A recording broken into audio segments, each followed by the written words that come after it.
My next video takes us back to where it all began.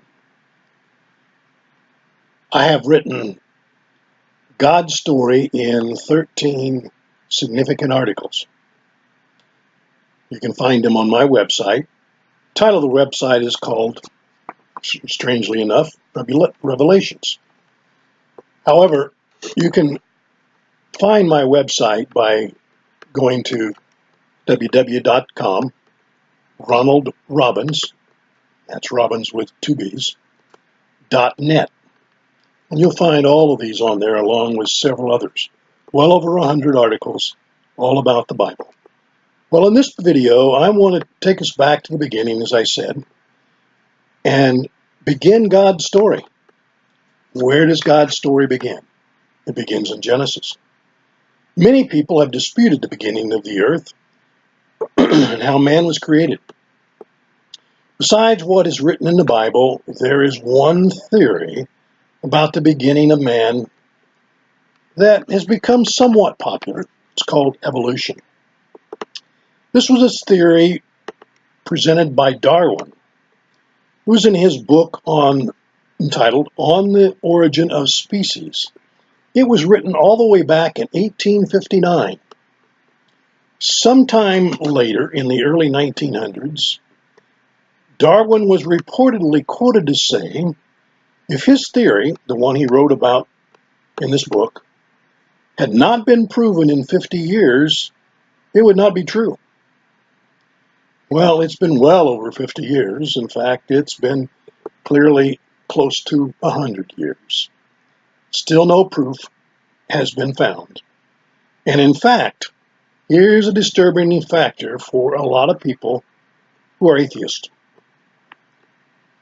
Recently, it was proven by scientists, independent, that they have found a nuclear DNA. This nuclear DNA proves that every person that ever lived, even those who were aborted, can be traced back to the first woman that God created. That is Eve. Now, you might say, well, why in the world haven't we heard about this before?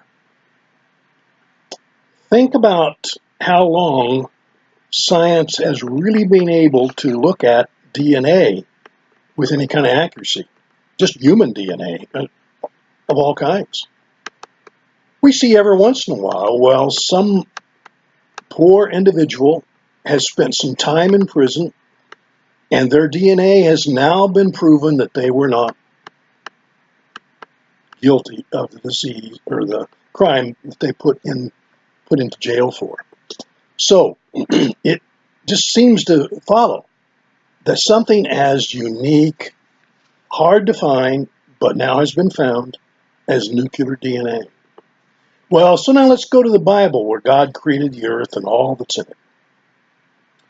God completes his story, helps us to understand how all the different parts of the Bible fit together. I'm sure at some time in your life, as I have, you have wondered how all this stuff in the Old Testament is relevant to Christians or today or whatever. Well, as I indicated, I put together a 13-week study, and it takes us on a pilgrimage to discover God's story in the Bible. Whether I get to all those videos or not, but you certainly can find them on my website. I have examined each part carefully to see how they all interlock, and each other is to provide the total picture of God's story. After all, the Bible is God's story. Whether it started as the Israelites, today the Jewish people, some who do not believe in Jesus, or all the way to the Christians. And all the Old Testament, it clearly points that way. Well, the biblical narratives relating God's story are accurate and trustworthy. This video sets the stage to develop full confidence in the veracity of God's Word. From the beginning scene of God's creation in Genesis, all the way through to Revelations. Future videos, we're going to take God's story all the way. First of all, creation begins in Genesis 1:1-2. Probably you all have heard this one. In the beginning, God created the heavens and the earth. The earth was without form and void. And darkness was on the face of the earth, deep. And the Spirit of God was moving over the face of the waters. God creates heaven and earth. Skipping ahead a little bit, in view of time, Genesis 26:27. God then said, "Let us make man in our image, after our likeness. Let them have dominion over the fish of the sea, over the birds of the air, and over the cattle, and over all the earth, and over every creeping thing that creeps on the earth." So God created man in his own image. In the image of God he is created, man and female.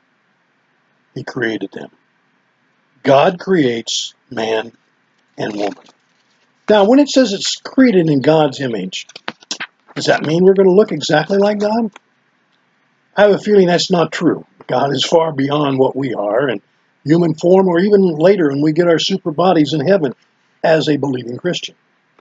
But what I believe that means is we're going to have God's character, his love, his devotion, his wisdom, and his compassion. Well, God's story begins by summarizing the relationship between God and everyone and everything else. In this first verse, the entire Bible, we are told a vital, amazing, and critically important fact. The majority of the people on earth fail to completely understand and believe. We can reduce this verse to its shortest form to read, God created. The verb translates means to bring into existence. It doesn't just happen. There wasn't a big bang. Only God creates. From the opening statement in the Bible, we learn that God is the main subject of the entire Bible and is uniquely set above all else, including people, plants, animals, and things. The phrase, the heavens and the earth, encompasses everything and everyone that is not God himself. This story does not begin once upon a time. It begins in the beginning, and it's not a fairy tale. What are some of the ways you've heard about how the earth was formed and how people came to be? Well, mentioned earlier about the story of evolution, or that everything just happened. We may have heard that we came from another galaxy. We also may have believed that the earth is millions of years old, and so on and so on and so on. And we'll get into that later in more detail.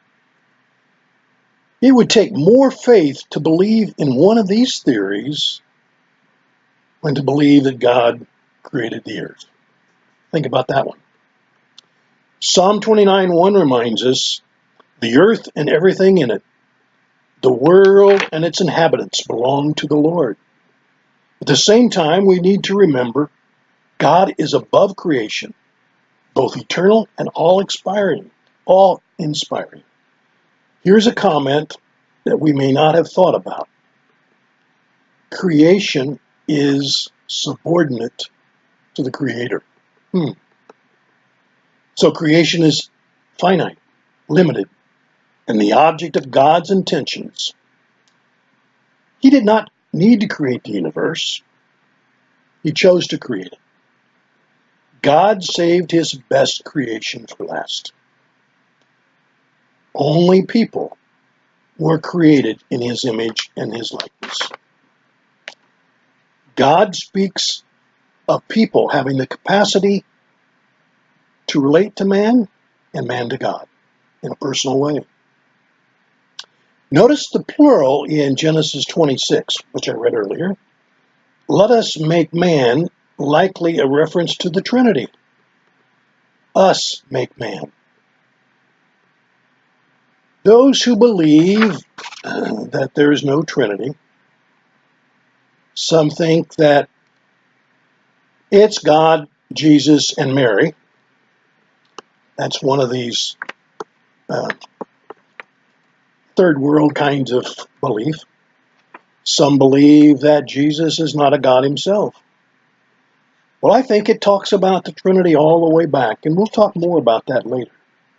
But God created people for fellowship and privilege of ruling over the rest of the creation.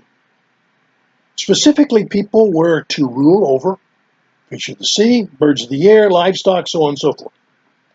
Well, in this assignment, God declared people's privileged status before him, a status of superiority over the rest of the creation, not inferiority to God. To fully understand God's story, we must grasp this privileged status of humankind. What does the phrase, the image of God, say to us? As I indicated earlier, it refers to wisdom, logic, intelligence, even people having souls.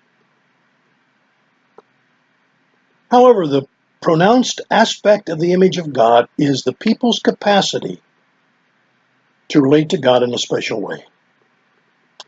And it's not available to any other creature.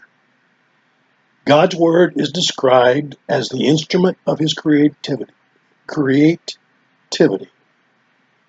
The creation and development of the universe were the result of the personal will of God. The record of creation reflects the marvel of his inspiration. Then it says, in the sixth day came an entirely new dimension. And what was that dimension? Well, talks about man. It is though all that had gone before was a preparation for the crowning act, human life. God's stated objective was to make a creative person, man and woman, like himself. One superior enough to have a place of authority and control over all creatures. All the creatures that God had made. Well, before we go to Genesis 2, and we will stop here, Genesis 2 talks about the curse of the sin, and we'll get into that next time. Thanks for watching.